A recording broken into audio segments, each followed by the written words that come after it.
Hello guys, my name is Naveen Pandey, selected IBPS 2019 batch. जैसा कि आप लोग को पता है IBPS क्लर्क और पीओ की वैकेंसी दोनों ही रिलीज़ हो गई है, दोनों को नोटिफिकेशन आ चुका है।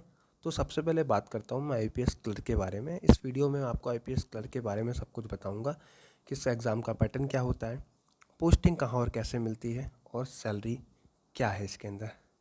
मैं करेंटली यूको बैंक में काम कर रहा हूँ, तो आपको इसके बारे में अच्छे से बता पाऊँगा। तो पहले बात करते हैं इसके पैटर्न के बारे में।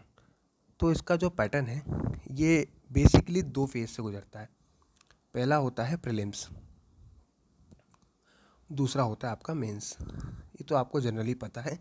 एक और स्टेज होती है, इसको अपन एलपी, लैंग्वेज प्रोफिशिएंसी टेस्ट बोलते हैं, एलपीटी। बेसिकली ये इसलिए करी जाती है कि जैसे कोई अदर स्टेट का स्टूडेंट है, उसने किसी अदर स्टेट के लिए अप्लाई किया है, तो वहाँ की जो लोकल लैंग्वेज है उसको पता है कि नहीं है।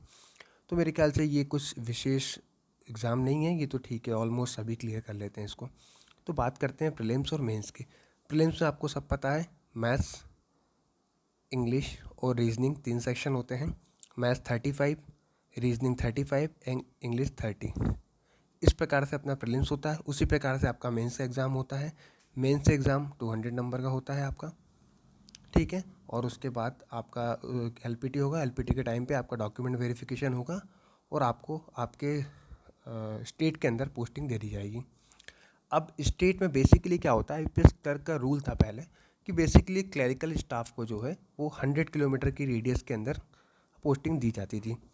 पर लेकिन ब्रांचेस किसी किसी बैंक की बहुत दूर दूर हैं और स्टाफ की रिक्वायरमेंट भी रहती है, तो वो ये समझ लीजिए कि आपको पूरे स्टेट के अंदर आपको यहाँ से वहाँ कर सकते हैं इनिशियल। पर लेकिन आप ट्रांसफ़र्स लेके अपने होम टाउन है उसके नज़दीक आ सकते हो आप। तो ये रही बात एग्ज़ाम पैटर्न की, और ये पोस्टिंग के रिलेटेड मैं आपको बताया। अब बात करते हैं इसकी सैलरी क्या है, जो कि स्टूडेंट को अट्रैक्ट करती है, जिसके लिए स्टूडेंट फॉर्म भरते हैं। बेसिकली लोग एसएससी सीजीएल जैसे बड़े एग्ज़ाम को छोड़कर कहीं पर बैंक की तरफ भगते हुए दिखाई देते हैं। उसके पीछे कारण ही यही है कि फास्ट ट्रैक प्रोसेस होती है यहाँ पर। 6 महीने के अंदर नोटिफिकेशन रिलीज़ होने के 6 मंथ के अंदर आपको इसका नोटिफिकेशन आ जाता है, एग्ज़ाम हो जाता है और आपके हाथ में जॉब हो जाती है। तो सबसे फास्ट ट्रैक एग्ज़ाम कराने की कैपेबिलिटी आईबीपीएस रखता है। वो बैंक का रिक्रूटमेंट कराता है, इसलिए लोग इसकी तरफ अट्रैक्ट होते हैं। तो बात करते हैं सैलरी की। तो इसकी जो बेसिक सैलरी है, बेसिकली क्या होता है, इसमें जो ग्रेजुएट होते हैं उनको 2 इंक्रीमेंट बढ़ा के दिया जाता है। तो इनकी जो बेसिक बन जाती है वो 19,900 रुपये इनकी बेसिक पे बन जाती है, बीपी इसको अपन बोलते हैं। अब 19,900 रुपये बेसिक पे पे इनको मिलेगा डीएनएस अलाउंस, जो कि अभी करंट में 33.04% है। फिर इनको स्पेशल अलाउंस मिलता है, ट्रांसपोर्ट अलाउंस मिलता है, हाउस रेंट अलाउंस मिलता है, ठीक है। तो इस प्रकार से जो इनकी लगभग अप्रॉक्सीमेट ग्रॉस सैलरी आती है, एक न्यू ज्वाइनिंग की बात कर रहा हूँ मैं, वो अप्रॉक्सीमेटली 32K के आसपास आती है।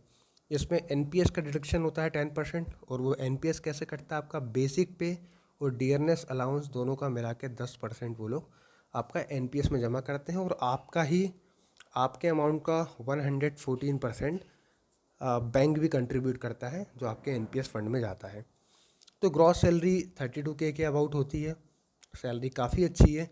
पर अभी गुड न्यूज़ जो है वो गुड न्यूज़ ये है कि डियरनेस अलाउंस बढ़ने वाला है, ऑलमोस्ट 3.5% से अबव जाएगा। तो 3.5% का जंप बहुत अच्छा जंप है। तो आप मान के चलिए आपकी ग्रॉस सैलरी अप्रॉक्सीमेटली 33K के आसपास बनने वाली है। न्यू ज्वाइनिंग की बात कर रहा हूँ मैं। सैलरी बहुत अच्छी है, एग्ज़ाम भी इजी है, आप आराम से इसको टैकल कर सकते हैं। 2 महीने का सुटेबल टाइम होता है, आप इसके अंदर प्रीलिम्स आराम से कर सकते हैं। आपको एक सही स्ट्रेटजी चाहिए, और मैं आपको टाइम टू टाइम अब स्ट्रेटजी से गाइड करूँगा। आज के लिए इतना ही। इसमें मैंने आपको पैटर्न बताया, पोस्टिंग के रिलेटेड जानकारी थी और सैलरी का बताया है। आगे मैं आपसे और वीडियो से जुड़ता रहूँगा और आपको इस एग्ज़ाम के बारे में बहुत ही इंपॉर्टेंट जानकारी देता रहूँगा। अभी के लिए धन्यवाद।